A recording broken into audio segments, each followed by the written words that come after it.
I'm going to show you how you can sprout mimosa seeds. At the end of this video, I'll show you how you can get some free seeds. Mimosa pudica is also known as sensitive plant because if you touch the leaves, it quickly moves and collapses. What is amazing to me is that the baby sprouts are also sensitive, not just the mature plant.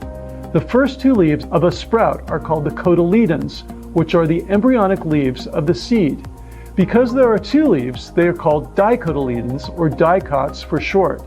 The subsequent true leaves of a mimosa are sensitive and respond to touch. Because mimosa sprouts so quickly, normally in about 4 days, and develops the true leaves within 2 weeks, they are excellent educational plants to get your kids excited about gardening. I loved Venus flytraps as a kid, but found them difficult to keep alive. Mimosa is equally interesting and easy to grow and care for, so they are great plants for kids. Okay, let's plant some seeds. The seeds have a hard shell. To speed up germination, use some sandpaper to file the shell to allow moisture to get in. Soak the seeds in water for 24 hours and then plant them 3 millimeters deep in potting soil.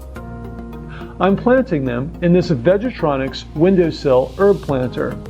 It fits perfectly on windowsills and has an innovative moisture retention cover so that the seeds never dry out and are guaranteed to sprout. In a few days, you should see the sprouts poking through the soil.